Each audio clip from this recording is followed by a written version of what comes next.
Volpone.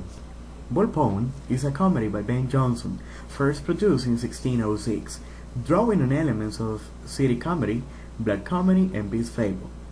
Jonson was a serious classicist who modeled his plays on classic Roman and Greek tragedies. Jonson thought that the poet had a moral function to educate, and the purpose of Volpone is to teach lessons about greed. This play is, in many ways, a play within a play.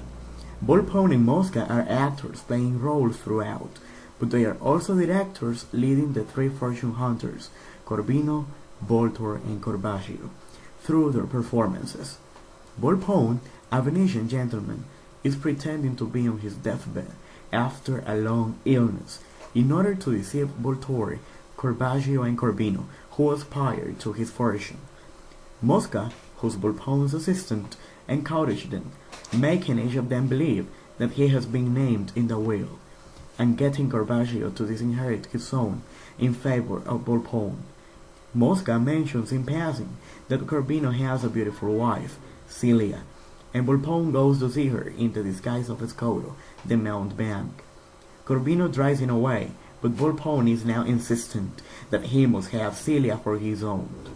Mosca tells Corbino that Volpone requires sex with a young woman to help him revive him, and will be grateful to whoever provides the lady. Corbino offers Celia. This main plot is interspersed with episodes involving the English travelers Sir and Lady Polity and Peregrine. Sir Polity constantly talks of plots and his outlandish business plans, while Lady Woodbine annoys Volpone with her ceaseless talking. Mosca coordinates a mix-up between them, which leaves Peregrine, a more sophisticated traveler, feeling offended. He humiliates Sir Politic by telling him he is to be arrested for sedition, and making him hide inside a giant turtle shelf. Now we're going to describe the characters. The first one is Volpone, the protagonist of the play. Volpone's name means the fox in Italian. He is lustful and greedy for pleasure. He is also energetic and has an unusual gift for rhetoric, mixing the sacred and the profane to enunciate a passionate commitment to self-gratification. He worships his money, all of which he has acquired through cons, such as the one he now plays on Voltore, Corbaggio, and Corbino. Volpone has no children, but he has something of a family. His parasite, Mosca, his dwarf, Nano, his eunuch, Castron, and his hermaphrodite, Androgino.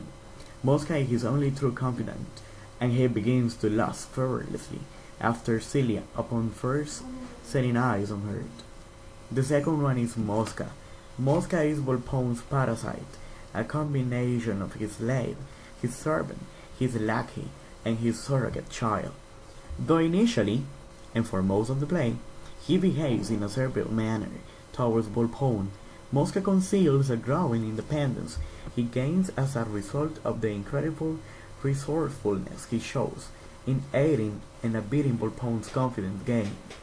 Mosca's growing confidence and awareness that the others in the play are just as much parasites as he, in that they too would rather live off the wealth of others than do honest work, eventually bring him into conflict with Volpone, a conflict that destroys them both. The third character is Celia. Celia, the voice of godliness and religiosity in the play.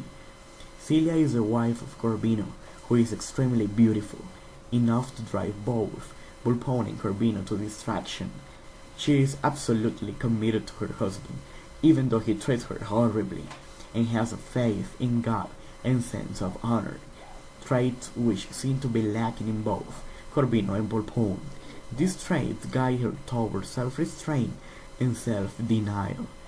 Her self-restraint makes her a foil for Volpone, who suffers a complete absence of that quality. The fourth character is Voltore. Voltor, one of the three legacy hunters on carrier birds. The legacy hunters continually circle around Volpone, giving him gifts in the hope that he will choose them as his heir. Voltor is a lawyer by profession, and as a result, he is adept in the use of words and, by implication, adept in deceit, something he proves during the course of the play. He is also something of a social climber, conscious of his position in society, and resentful at being overtaken by others on the way up. Corvino, an extremely vicious and dishonorable character. Corvino is Celia's jealous husband. He frequently threatens to do disgusting acts of physical violence to her and her family in order to gain control over her, yet he is more concerned with financial gain than with her faithfulness, seeing her in essence as a piece of property. Corvino is another one of the carrion birds circling Volpone. The next one, Corvasio, the third carrion bird circling Volpone. Corvasio is actually extremely old and ill himself, as is much more likely to die before Volpone even has a chance to bequeath him his wealth. He has a hearing problem and betrays no sign of concern for Volpone, delighting openly in fake reports of Volpone's worsening symptoms. Bonario, the son of Corvasio. Bonario is an upright youth who remains loyal to his father even when his father perjures against him in court. He heroically rescues Celia from Volpone and represents bravery and honor, qualities which the other characters seems to lack.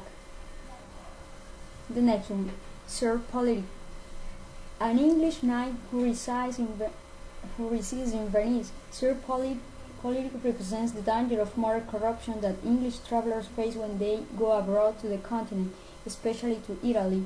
He occupies the central role in the subplot, which centers on the relationship between himself and Peregrine, another English traveler much less gullible than the good knight. Sir Politic is also imaginative, coming up with ideas from money-making schemes such as using onions to detect the plot, as well as the idea of making a detailed note of every single action he performed in his diary, including his urinations. The Lady Politic would-be is portrayed as a would-be courtesan. She was the impetus of the world of the would-be's move to Venice, because of her desire to learn the ways of the sophisticated Venetians. She is very well read and very inclined to let anyone know this, or anything else about her. She is extremely vain. Now, Peregrine. Peregrine is a young English traveler who meets and befriends Sir Politic. Upon arriving in Venice, Peregrine is amused by the gullible would-be, but is also easily offended, as demonstrated by his adverse reaction to Lady Politic. Suggestive comments. Now we have Nano. Nano, as his name in Italian indicates, nano means dwarf, and he is a dwarf. And he is also Volpone's fool or jester, keeping Volpone amused with songs and jokes written by Mosca. Castron. Castron, the only notable fact about this character is that his name means eunuch, and there is not much else to say about Castron, as he has no speaking lines whatsoever. Now we have Androgino. Androgino means hermaphrodite in Italian, and as in the case of Nano and Castron, the name rings true. Androgino apparently possesses the soul of Pythagoras, according to Nano, which has been in gradual decline ever since it left the ancient mathematician's body. Finally, to conclude our project, we'd like to present you a video in which Volpone and Mosca appear.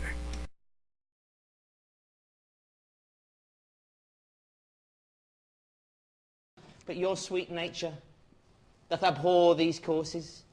You loathe the widow's or the orphan's tears should wash your pavements, or their piteous cries ring in your roof and beat the air for vengeance. Right, Mosca, I do loathe it. And besides, sir, you are not like a thresher that does stand with a huge flail watching a heap of corn, and hungry dares not taste the smallest grain, nor like the merchant that hath filled his vaults with Romagna or rich Candian wines, yet drinks the lees of Lombard's vinegar.